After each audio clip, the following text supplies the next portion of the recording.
Welcome to the Teamwork Advantage podcast with Greg Gregory. Join us as Greg interviews powerful thought leaders and successful team and leadership experts from across the country on teamwork, leadership, and organizational culture. Now let's check in for this week's episode.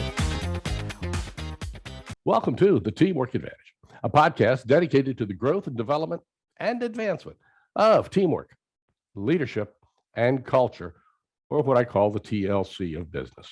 Hi, my name is Greg Gregory, certified speaking professional, host, founder of the Teamwork Advantage, where once a week we bring you guests that can bring you ideas that you can implement immediately in your personal life as well as your professional life to help in that advancement. Today is no exception. We're joined today by another professional athlete on our team, and this is a little bit different. So there's some thoughts about this you might want to think about as we move on. Cam F. Awesome is a keynote speaker and diversity consultant today, as well as an Olympic heavyweight boxer, after becoming the winningest boxer in USA history. Cam hung up his gloves and picked up the microphone, I should say, and today he conducts diversity training around the topic of culture, competence, and shares his lessons he learned while traveling and working as captain of the USA national basketball team to over 30 countries. You think of boxing as a team sport? Most people don't. Cam F. Awesome is going to talk to us today about how it is. Welcome to the Teamwork Advantage, Cam. Thank you. Thank you for having me. Thanks for the introduction. You're like my own Michael Buffer this morning. I always try to do that for everybody. Doing the little reading and background on you, it's kind of fun to learn about you. And one of the things I read was that you picked up boxing when you were younger to lose weight. Yeah. So I've always had a real unhealthy relationship with food growing up. I'm an emotional eater, all emotions, and it was coming up to my senior year in high school. And when you're watching TV back in the day and you're in high school, prom is the biggest deal in the world. It's basically every high schooler's Super Bowl. It only happens every 4 years. Well, it happens your 4 years in high school. And I realized I was overweight. I didn't have any confidence. I was getting picked on. So I thought if I can join the boxing gym, I didn't want to become a boxer. I just want to do the workouts because I thought I would end up looking like a boxer. And if I looked like a boxer, would means I'd lose weight. People would stop picking on me because I'd look scarier, and I would get a date to prom. You didn't think about the idea that you might scare the girls off? No. I saw pictures of LL Cool J. He was ripped. Girls weren't scared of him. Okay. So in my mind, I would just look like LL Cool J. By the way, LL Cool J is still ripped. Right. He is killing it. And he's got the, I think I read somewhere he has the best abs in Hollywood. Really? Yeah. Weirdly, have you seen Lenny Kravitz lately? Yeah. Dude is ripped. He lives in the Bahamas, only eats what he grows off of his own island on his property. And he's 57 and jacked. Man, I need to learn how to play guitar. So you wanted to get into the shape. And then what was it that actually took you beyond just doing the workout, trying to get a date for prom to get you into boxing? So honestly, I realized, so I went to the gym every day and I was obsessed with losing this weight because I had like a time clock. And I was the first person in the gym, last person in the gym every day. You would think I was training for the Olympics. And I lost all the weight and I kept going to the gym. And one day the coach was like, well, you're in better shape than most of the fighters. Do you want to spar? And I was like, oh, my mom's not going to let me spar. By the way, how old were you? 16. Okay. And when I said my mom wasn't going to let me spar, everyone laughed. I was like, I'm joking. I'll get my mouthpiece. And I kind of got cornered into sparring. And I was so afraid to get hit. My only thought process is, what can I do to not be hit? So I started to develop this defense. And most people think boxing is hit and not get hit. I thought boxing was not get hit, and if possible, hit. That's the way I looked at it. And I realized really quickly that mentally, I was smarter than most people when it came to boxing IQ in the ring.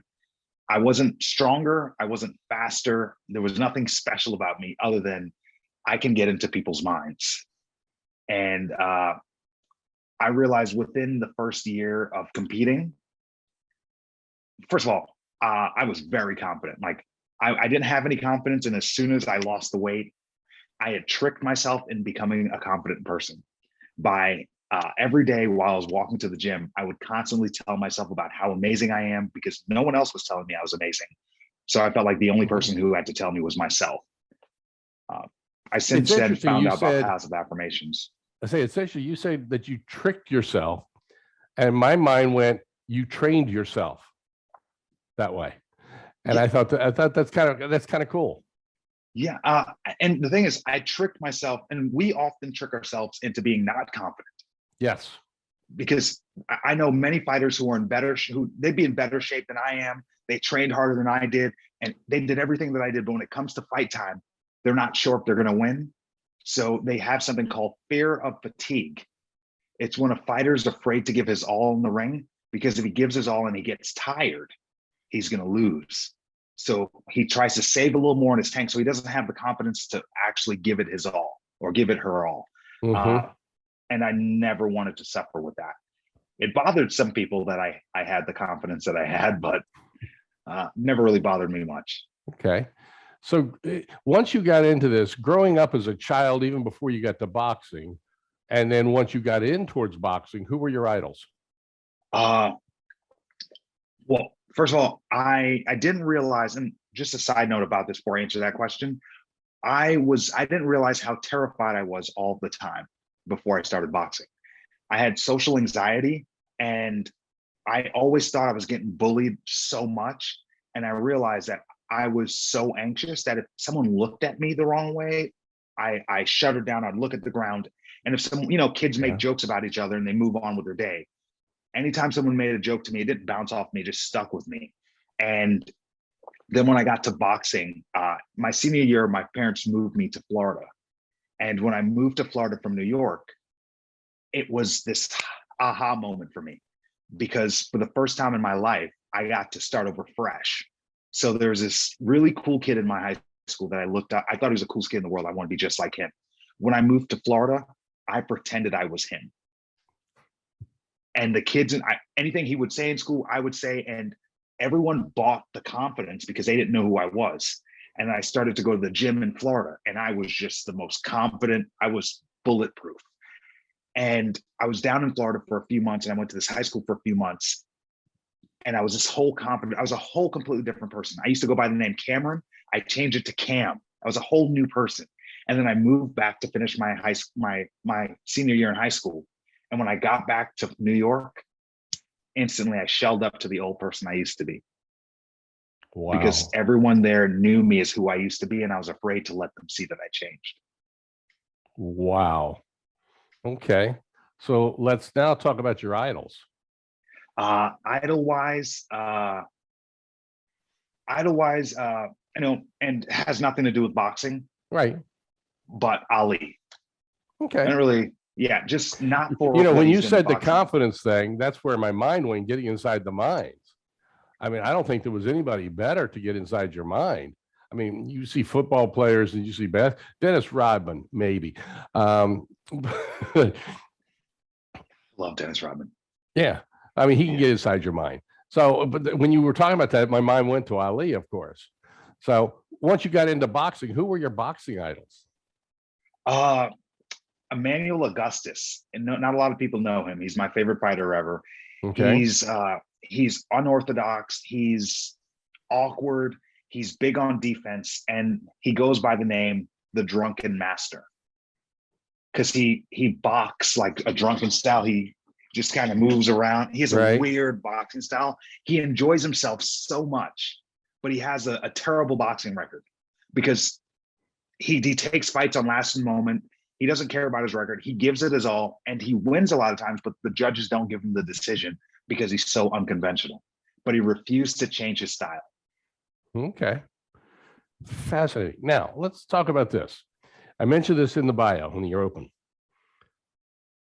You're in a ring with another person. You're fighting. It's an individual sport, but it's not. I mean, we know you've got coaches, you've got people in your corner, and everything else. Talk to me about how boxing is a team sport. First of all, boxing, I like the fact that I thought boxing wasn't a team sport, and that's why I liked it. And I tried my hardest to make it not a team sport,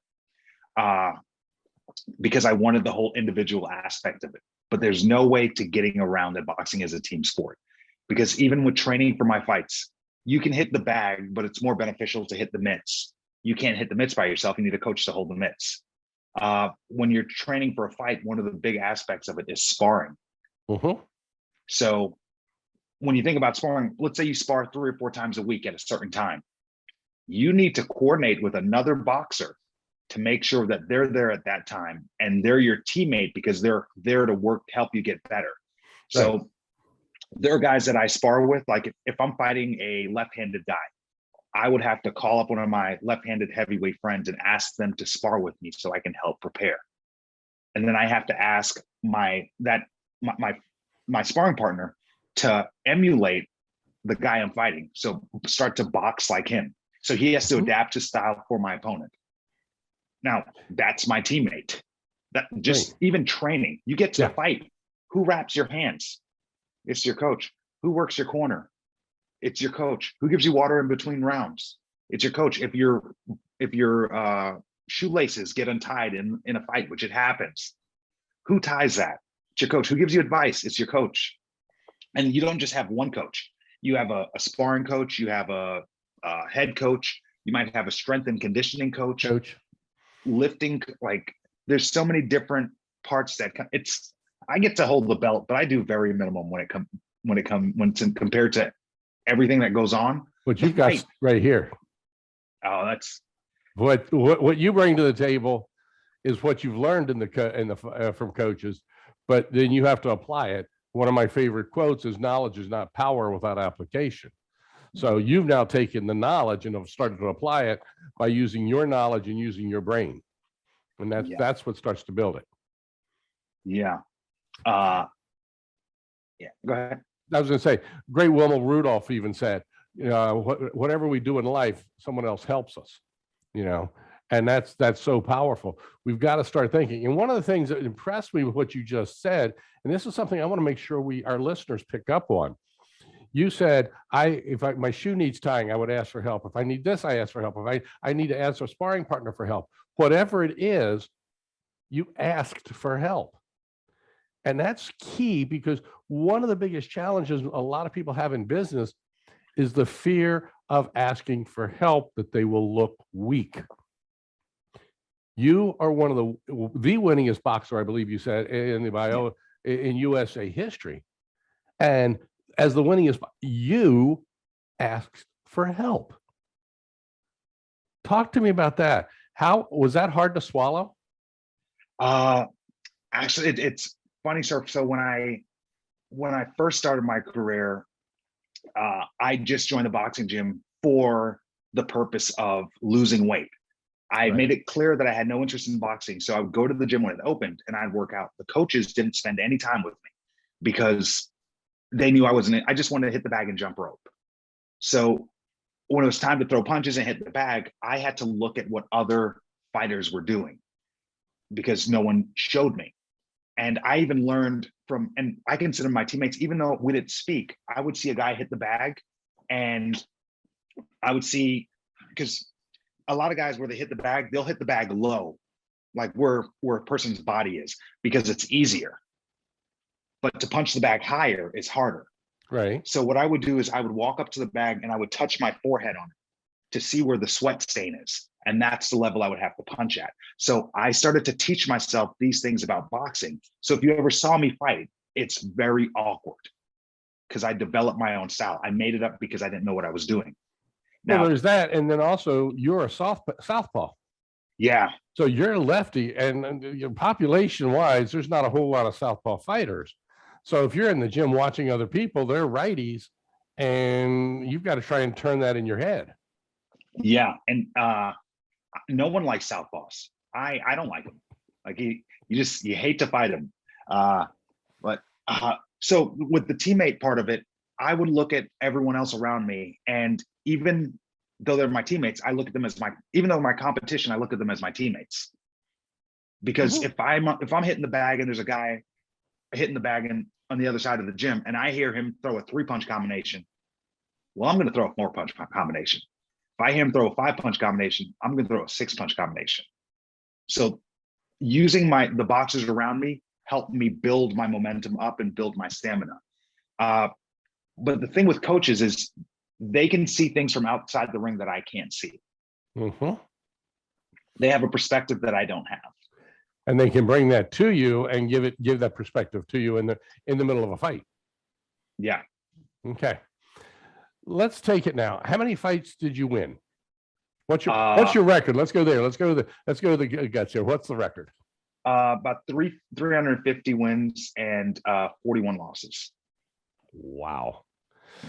Now, one of the things we talked about offline was where it really got to be a team sport for you was when you became captain of the USA team. Yeah. What was that like? That was so I knew when I got into boxing, I essentially started coaching myself. And I would still, so after I won nationals, I had in 2008, I got a random call from someone I never heard before by the name of John Brown, the most common name in the world. And he asked me to come to Kansas City to spar with this fighter for a week. And I'd never been on a plane before, so I was excited. So I just said yes. I didn't know who this man was. I didn't know who his fighter was. I didn't know where I would be staying. So I flew to Kansas City. I started sparring, and the guy have you ever heard of Ringside, the boxing equipment company? I think so, yeah. Like Ringside Everlast. So the guy who owns that, of course. So the guy who owns that is the guy who brought me out to spar, and he let me work in his warehouse to pick orders for shipments while I was training for the week. Now, I've been working at Waffle House in Florida, and I took all my vacation time at Waffle House, but making like $10 an hour off the books for me during that time I was like a millionaire. I felt like. Came back to Florida after the 6 days, and he invited me back for a month. So I just quit my job at Waffle House because they're not going to give me a month off.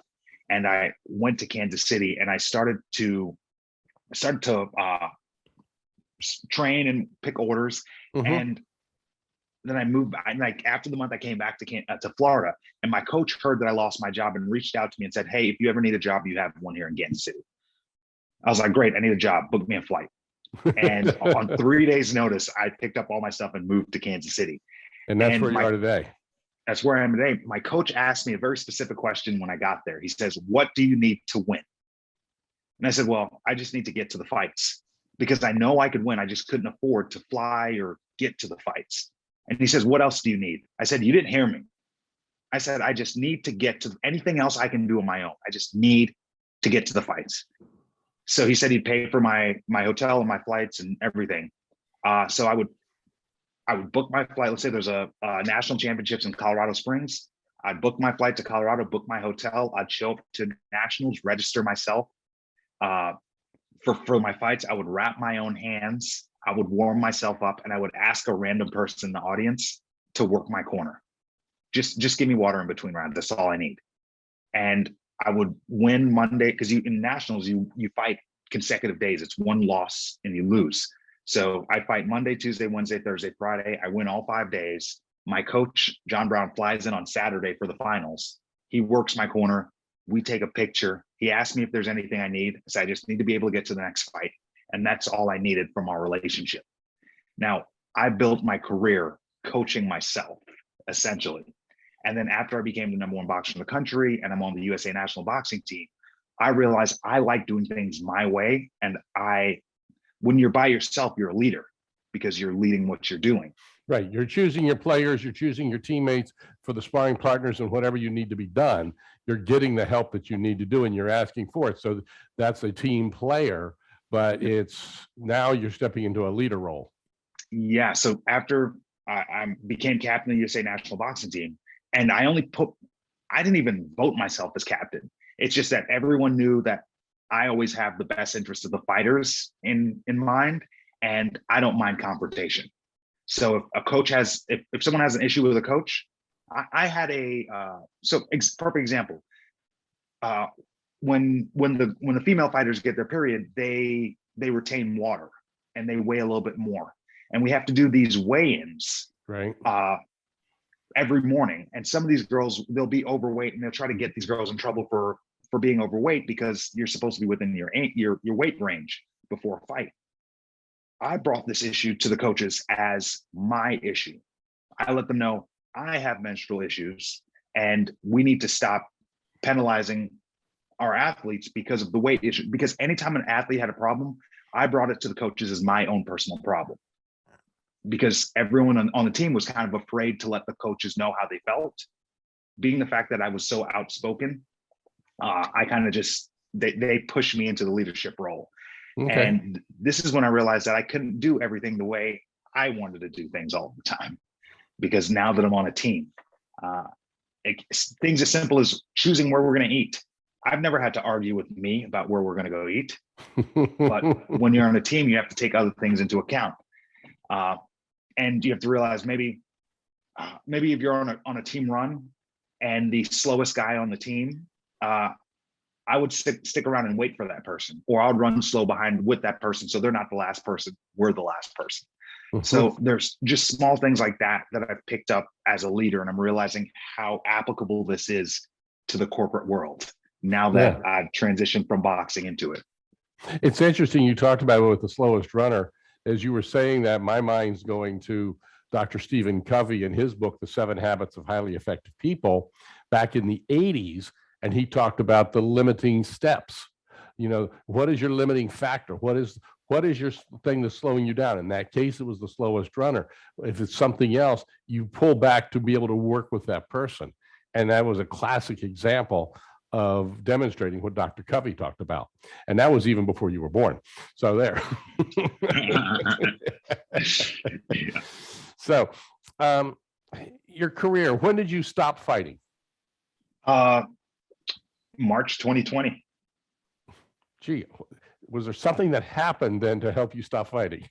Yeah, I think it was the NBA got canceled. That's when I was like, hey, you know what? I'm done with my career. If LeBron James isn't playing, I'm not fighting. Yeah. No, actually, so I won my first national championship in 2008. I qualified for the 2008 Olympic trials, right? And I was I told everyone about it. I mean, I was telling everyone on MySpace about this. And then we heard that, MySpace. Yeah. And made it to, I lost the first day at the Olympic trials. I was upset. A lot of boxers that lost in Olympic trials, they quit. I continued boxing. I won nationals in 2008. And being the number one boxer, I'm like, well, I have the momentum. I'm not going to lose this. So I won nationals in 2009, 2010, 2011. Then 2012, I qualified for the Olympic trials, and I won the 2012 Olympic trials, and I became not the third, not the second, but the first boxer in United States history to be suspended and kicked off the Olympic team for not filling out paperwork. So you didn't go to London? No, didn't get to go to London. And it wasn't even the fact that I didn't fill out paperwork. I left the country to fight in the qualifying tournament for the Olympics, and it was in Azerbaijan. And the drug testing agency showed up to Kansas City to randomly drug test me. I forgot to send an email to tell them I was leaving the country. And although the same drug testing agency tested me in Azerbaijan that same week, and I tested negative to fight in the tournament, a missed drug test is still a positive drug test. I got suspended for a positive drug test. Wow. I got the minimum sentencing because I tested negative that same week and they knew I wasn't. But long story short is I didn't get to go to the London Games. Okay. Heartbreaking.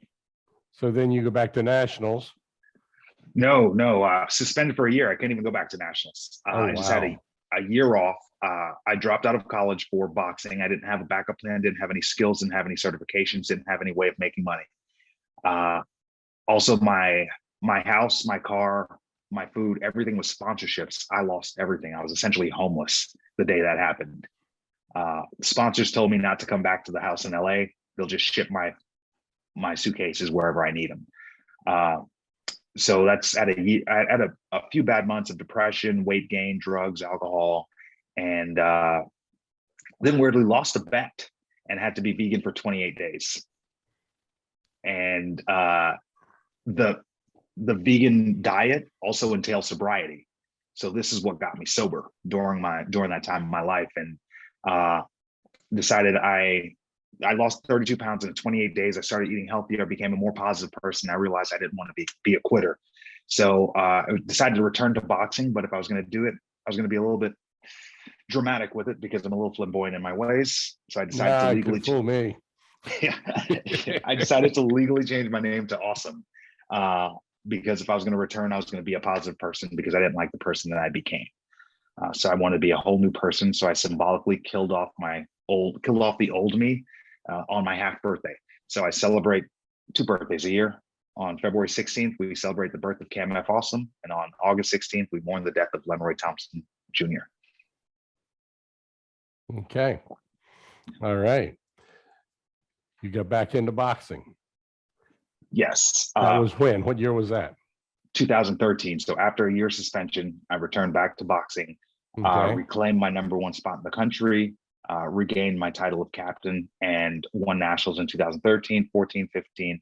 Then in 2016, again, qualified for the Olympic trials, won the Olympic trials to go to the Rio Olympics. And lost an international qualification and didn't get to go to Rio Games. Oh, man. Resilience, though, this is the whole, and I speak of resilience. So I decided I need to come up with a new plan. What I'm going to do now is I'm going to work on my speaking career as I box. Now, one of the things that athletes don't realize is your relevancy as an athlete dries up faster than the sweat on your jersey on the last game. Because these athletes, America, we have a fascination with athletes, and us athletes, we think, well, they love us. The world loves me. They've always loved me because I've always played sports. So when I'm done playing sports, they'll love me as well. They won't. No. In 2016, I realized I wouldn't get the doors opened that I had opened before if I wasn't boxing. So to get these doors opened, I won nationals again. I wanted to continue being the #1 boxer in the country, but this time I was going to live in a van and travel around the country while training for the Olympics. I would be speaking at schools during the week, doing comedy on the weekends at nights, and emceeing festivals on the weekends, and help build my speaking business as I promoted my boxing career. And I did that for 4 years, traveling around, training for the Olympics. And then I was supposed to fight for USA, but if I were to go live at the Olympic Training Center, they wouldn't let me continue speaking. They don't let you work while you train.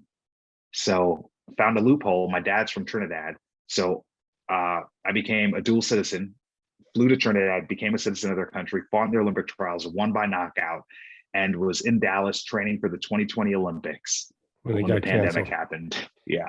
So 2008, lost. 2012, won, suspended. 2016, won, but lost. 2020, won, but it was canceled. Resilience is the name of the game with whatever we do. And you've proven that. Today, you've now gotten into the speaking side of things. You now speak to groups about cultural diversity. And I like how you put this, diversity, competence, and you're working in a specific arena on that. So talk to us about that. How did you get into that aspect of it? Well, it was actually, when George Floyd was murdered in 2020, I was in Portland, Oregon, and there were people marching everywhere. And I shared about my social anxiety. I'm good on a stage. I'm good in a boxing ring, but around too many people, I shut down. Mm-hmm. So wasn't much of a marcher. So I decided before I even go march, I'm going to go educate myself. And I did a lot of reading, finding out what are the issues for, what are we marching for? And I wanted to educate myself properly and thoroughly. And there's some information I realized that would be, that was mind blowing to me. So 70% of educators are white females, but our students aren't all white females. There's a lack of representation in education. So I started to talk to educators because I was still a youth speaker. But I started leading professional development workshops for educators to talk about culture and help them better communicate with their students. Right. In the state of Missouri, less than 1% of educators are Black males. And I've never had a Black male teacher growing up. Really? So there's a lack of representation there. So I started leading these workshops, and I'm speaking on diversity, I'm speaking on culture, because I've traveled to over 30 countries as captain of the USA national team. And for every country, like Azerbaijan, that was a fascinating country. You have to learn the do's and the don'ts about that country. As captain, I would have to Google, learn the do's and don'ts, and then relay that message to the team. Now, I've done this in over 30 countries. I didn't realize that I was learning the culture of all these different countries. I'm an encyclopedia of sometimes useless information, but information nevertheless. And I was leading all of these workshops with educators, and they were not just the white ones, Black, Asian, Hispanic, everyone's so uncomfortable around the conversation of power, culture, privilege, and race. And I realized why. I realized why all these educated adults were so uncomfortable. It was because no one spoke to them when they were children. Probably, yeah. Like I'm in Kansas. There's sometimes where maybe a 4 or 5 year old sees me in Walmart and it says, "Mommy, it's a Black man," or "My mommy, he's Black," and the mom is like, "Shh, don't shh," and shames the kid. Like, but I am Black. The kid's innocent. But what happens is the kid's now totally afraid and shunned about noticing race, color, or anything like that. So I started going to schools to talk about culture and talk about our cultural differences and how sometimes our cultural differences clash.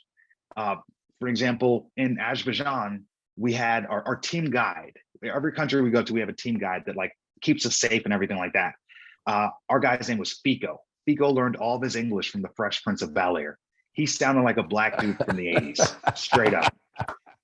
And he had $1 million smile. He loved rap music. And as soon as he sees you, he starts rapping songs to you and he wants you to rap back. He is great energy.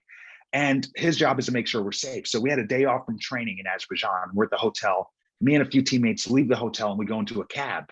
And then he runs out, grabs us out of the cab and lets us know they know we're not from here. They'll probably take us to the middle of nowhere and rob us. So he called his friend to give us a safe ride to the mall for free.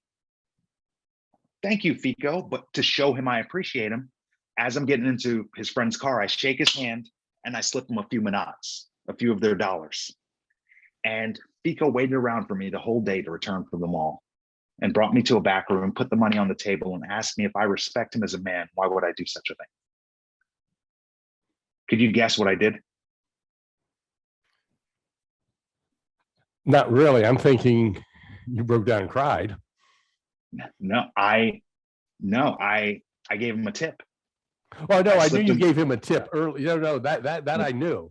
But when then he was giving it back to you. Yeah, is what I was thinking. You cried. Oh no, he was upset. Yeah, he was. I figured he was giving it back. Okay. No, he was pissed because in their culture, now intent versus impact. My intent of that statement, because we have intent versus impact, and my intentions was to give him money to show him like, I'm from America, we're good people. I'm an ambassador for the US. I want you to know I'm grateful. But the impact of my actions, unknowing to me, was I was saying, I'm this rich American, I'm doing well in life. Here's some scraps for you and your peasant family, Fico. Yeah. And of course, no, that wasn't my intentions. But I've learned through my travels and making these mistakes that culture means a way of life. There's no right or wrong way of life, but there are different ways of life. Right. And if I do disrespect someone or I do offend someone, I address the impact that I made on them before I even begin to address my intentions. Right. So when he comes to you and waits around all day, I take it he tries to give you the money back? Oh, yeah. How did that make you feel? I felt disgusting. I felt, because I belittled him. I didn't see him without a smile. And then for the first time, he was visibly upset. He was disrespected, and I felt so little. And that's where I was saying, I thought you might have cried a little bit, like, wow, I didn't mean to do that. My intent was not that, and you might have gotten upset. That's where I was going with the cry factor. Oh, but crazy thing, it didn't hit me until years later about how disrespectful that interaction was. I didn't get it. Now I look back and I'm like, oh, and of course, in the moment, I'm telling my intent. I'm like, no, in America, and first of all, he didn't even know what tip was. Right. I was like, tip, it's a thank you. He says, oh, you mean gratuity? I was like, yes, gratuity, because he knew that word. Yeah. And I was like, yeah, he says, we don't do that here. Now go back and let your team know they shouldn't do that here. It's very disrespectful. So I had to go back to the team and say, hey guys, I don't know if you guys have been tipping. And I let the team know, no more tipping. We left Azerbaijan and went to England, and we ate at a Pizza Hut every night we were in England because it was attached to the hotel. And after about the 4th or 5th day, our waitress, sweet as ever, we had the same waitress every night. She came up to us. She says, do you guys not tip in America? So frustrating, but I'm learning they're different. Each place has a different culture, it's a different way of life. And you have to respect those cultures. We've got to respect them. So you're speaking today on how to respect the different cultures, not just when people here in this country think of diversity and inclusion, they immediately go to the race category. Okay. Yet there's so much more to it than that. What do you talk about? And you're talking to kids in school, you're speaking to colleges, what do you speak about getting people engaged and included? So I started speaking to adults and I brought it back to children, but I speak to everyone of all ages, because if you connect with different people, you're going to need to learn cultural competence. And this isn't like it was maybe 30, 40 years ago. The world is becoming more and more inclusive.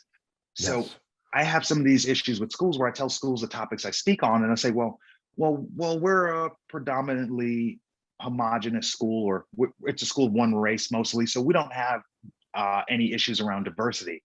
I said, yeah, not yet. Aren't you preparing these kids for life? For the future. Do you think what happens when they go to college and their roommates from Nepal? Like, if they've never learned to communicate with people of different cultures and they're never even open to the idea, they're going to be shell-shocked when they leave school. Yeah. So when you're going to one of these homogenous schools and you're speaking to the powers that be, the principals, the educators in there about what you want to do, how do they take that? So weirdly, no, I was making flyers. No school would book me. And I was speaking about this for a while. And then January 6th happened of last year. Okay. January 7th, I booked like 13. They realized like, oh, this issue needs to be spoken about. And the thing is, they were expecting me to come in and speak about race and no, I'm speaking about communication. I'm speaking about humans. Yes. I'm speaking about culture. But I think people are so afraid, and people are afraid of the word racist. People are so afraid. They think people can be racist. People can't be racist. Actions can be racist. Thoughts can be racist. But if you do something, I've said something that could be deemed racist before. When I speak on the intent versus impact, I speak on this one specific book, 35 dumb things well-intended people say. 35 things, surprising things we say that widen the diversity gap. Now, I've put my foot in my mouth in over 30 countries, but a lot here in the United States. I speak about when you put your foot in your mouth, it's not the end of the world. Everyone's so afraid to say the wrong thing that they stop saying things. People stop communicating with each other because they're afraid. So concerned about being politically correct that they're afraid to communicate. Yes. Mm-hmm. Yes. Yeah. And we've got to open those dialogues. Those dialogues have to be open about everything. So today, leadership is all about that. We've got to make sure that we've got a society that is more inclusive than exclusive. And what are some advice that you would give a leader today about being more inclusive in everything, with different diversities, different cultures, different aspects, different religions? I would say the number one thing for a leader is that representation matters. So I've been working with with a few different businesses, and one of the issues that one of these companies were having is they're trying to raise retention of their of people of color in their business because people are quitting. And I said, well, are there any, does it show promise that they'll move up in this company? Is there anyone in leadership positions that look like them? Because if not, they feel like they're wasting their time.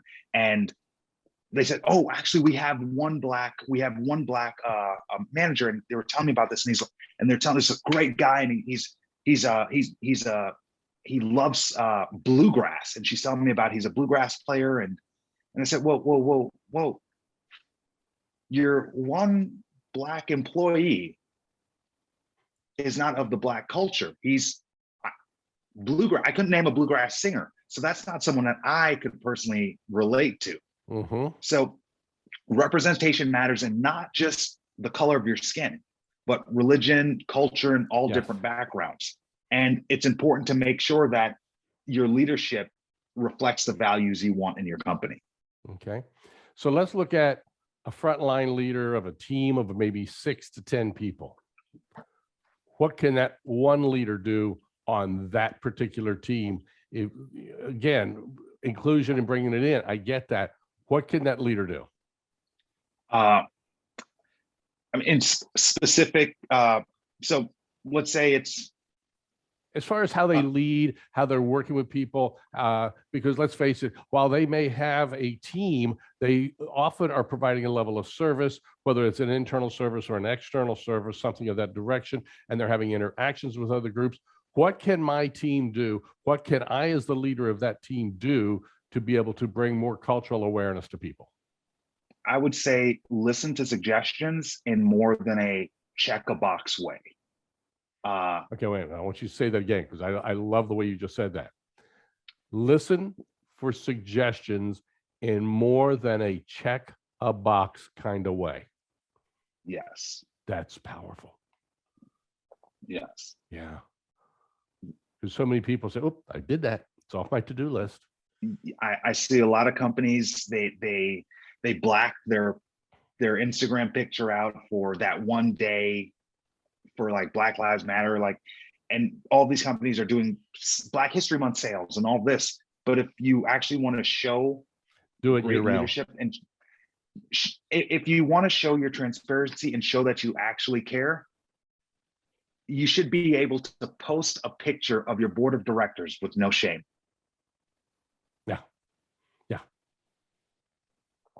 Because we all talk about inclusion, and these companies are promoting inclusion, but at the top level, is it diverse at the top level, or is it just diversity at the incoming level? Yeah. What do you say to people who want to hire the right best person for the job, and then there is no one of a cultural or racial diversity that fits that? Should they just hire somebody for that purpose or not? I would say, and I've heard that discussion a lot. Sometimes, more times than not, it's just a cop out. If name a profession, because there are recruiters out there who are specifically out there looking for talent. There are talent out there, but you have to look for it. It just won't fall in your lap. Sometimes you got to go look for it and not wait for it to fall in your lap. Yes. Okay. Yes. And of course, there's maybe 13% of we're speaking about Black people, 13% of people in America are Black. So let's say 70% is white. If you threw a dart, you might randomly hit a white person first. But you should be able to do your due diligence if you value what diversity offers for your business. You'll go that extra mile, and in the long run, it's going to help you out.